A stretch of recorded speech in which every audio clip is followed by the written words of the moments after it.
ये प्रभु जन सम्मेलन प्रदेश के सभी 18 मंडलों में आजाद समाज पार्टी काशीराम के तत्वाधान में अस्तित्व बचाओ भाईचारा बनाओ प्रभु जन सम्मेलन आजाद समाज पार्टी कर रही है। और ये हमारा 12वां सम्मेलन जो है जो आज यहाँ हुआ है। ये पहले भी इसकी तारीख रखी गई थी लेकिन परमिशन कैंसिल हुई तो तिथि आगे बढ़ा के आज हुई और इसके माध्यम से उत्तर प्रदेश में जन जागरण अभियान हम लोग चला रहे हैं। बाकी पार्टियां एक ही जाति एक ही धर्म के लोगों को मंच पर बिठा के प्रभु जन सम्मेलन कराती थी, लेकिन बाबा साहब अम्बेडकर के संविधान से जब वो लागू हुआ तो स्पष्ट हुआ कि पढ़ लिख कर सब लोग आगे बढ़ सकते हैं। बाबा साहब ने कहा था जिस समाज में 10 डॉक्टर 10 इंजीनियर 10 वकील पैदा हो जाएंगे उस समाज का शोषण नहीं हो सकता, समाज के अधिकार नहीं छीने जा सकते।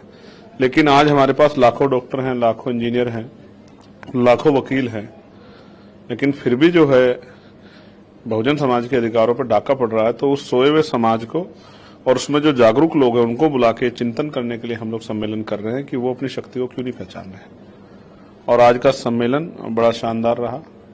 भारी बारिश के बावजूद भी ऐतिहासिक बड़ी संख्या में डॉक्टर, इंजीनियर, वकील, रिटायर कर्मचारी, वर्तमान कर्मचारी बहुत सारे लोग शामिल हुए और सबने जो प्रमुख मुद्दे हैं, चाहे वो जातिगत जनगणना का रहा हो, चाहे वो प्राइवेट मेंबर बिल के जरिए मैंने पार्लियामेंट में प्राइवेट सेक्टर में आरक्षण की मांग उठाई, चाहे वो बिजली के निजीकरण के खिलाफ हो, चाहे वो बैलेट पेपर से चुनाव का हो, या 52% ओबीसी को 52% आरक्षण की व्यवस्था हो, उससे रिलेटेड हो, या SC/ST ओबीसी पे जो अत्याचार हो रहा है, माइनॉरिटी पे, मुस्लिम समाज पे जो अत्याचार हो रहा है उस अत्याचार को रोकने के लिए हो, या प्रमोशन में रिजर्वेशन का लाभ SC/ST ओबीसी को मिले, जल जंगल जमीन पे कमजोर वर्गों को अवसर मिले, बैकलॉग भरा जाए, उन सब मांगों पे जनता ने और जो प्रभु समाज के लोग आए थे उन्होंने अपना जो है समर्थन दिया। और भविष्य में आजाद समाज पार्टी के साथ जुड़ के वो लोग दिन रात मेहनत करेंगे और गांव-गांव तक आजाद समाज पार्टी को पहुंचाने का काम करेंगे। तीसरे पंचायत चुनाव में आजाद समाज पार्टी बेहतर प्रदर्शन करेगी, उसकी तैयारियों को लेकर भी सम्मेलन था। सम्मेलन कामयाब रहा, इसके लिए मैं गोरखपुर की पूरी टीम को और उत्तर प्रदेश की पूरी लीडरशिप को धन्यवाद देता हूँ। उत्तर प्रदेश का सदन, देखिए सदन चलाना स्पीकर साहब के हाथ में है, तो अगर स्पीकर साहब सदन चलाना चाहते हैं तो मैं जहां तक समझता हूं कि चर्चा हो, लेकिन फिर आप ये समझिए कि जो विपक्ष की मांगे होती हैं उस पर भी चर्चा होनी बहुत जरूरी है। उत्तर प्रदेश में क्या स्थिति है आप ये देखिए, हम गोरखपुर में हैं, मुख्यमंत्री जी यहीं से विधायक हैं और यहाँ 1 करोड़ की फिरौती, मुख्यमंत्री जी कहते थे कि भाई गुंडे पलायन कर गए हैं, 1 करोड़ रुपए की फिरौती मांगी जाती है। अभी भी जल भराव से लोग परेशान हैं। प्रदेश में आप किसी गांव में चल जाओ, सड़कें टूटी तो मुख्यमंत्री कहते हैं कि हम गड्ढे भर देंगे 2017 में। 17 से 25 आ गया, अभी तक गड्ढे क्यों नहीं भरे गए? नशे की चपेट में है ये बॉर्डर एरिया होने की वजह से। क्या कानून व्यवस्था है? फतेहपुर में मजार पे जिस तरह से ऐलान करके जो है भाजपा के पदाधिकारी चढ़ जाते हैं और उस मजार को तोड़ देते हैं पुलिस की मौजूदगी में, किस भाषा का प्रयोग कर रहे हैं सत्ता के जो हैं पदाधिकारी कि गोली चला के दिखाइए, ये करके दिखाइए। कानून को जिस तरह खिलवाड़ हो रहा है उसके बावजूद जो है सदन पे इन मुद्दों पर चर्चा, उनसे मैंने सुना है कि विपक्ष इन मुद्दों पर चर्चा की बात कर रहा है, लेकिन अब मैं फिर कहता हूं कि जो गार्जियन होते हैं हाउस के, उनकी जिम्मेदारी होती है कि वो सत्ता के साथ विपक्ष को भी सुने, और विपक्ष की बात को नहीं सुना जाएगा तो फिर लोकतंत्र में ये जो विरोध है या अपनी बात को सरकार जब गलत कर रही है उसको रोकने का माध्यम क्या है?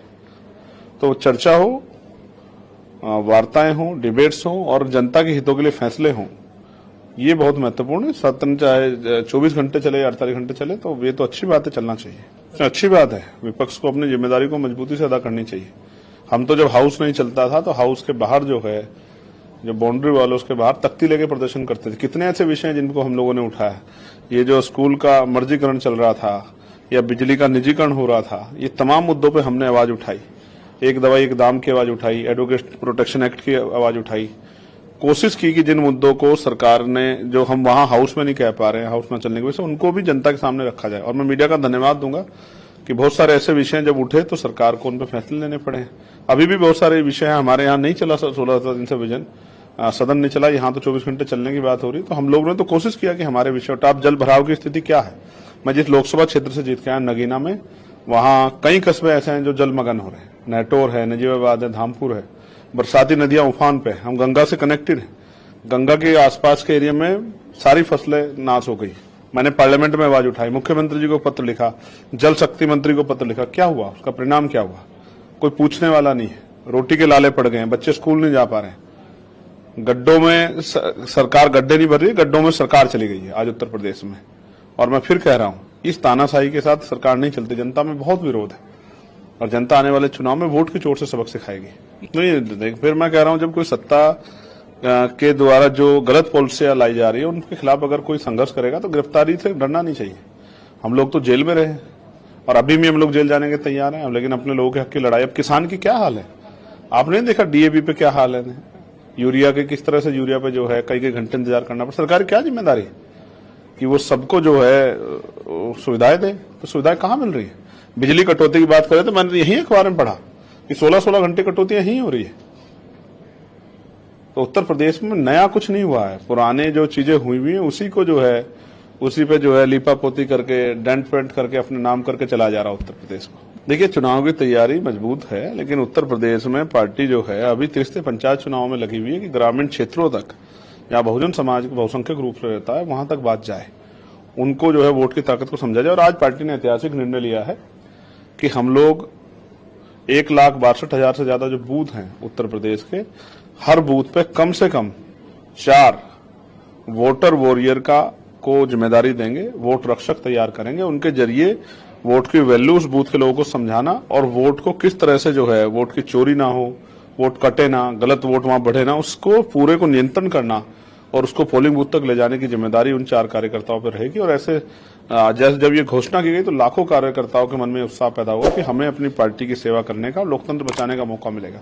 तो ये जो फॉर्मूला हम लोग वोट रक्षक का लेके आए हैं, वोट वॉरियर का लेके आए हैं, ये फॉर्मूला उत्तर प्रदेश में बहुत बड़ा बदलाव जो है आजाद समाज पार्टी पक्ष में करेगा।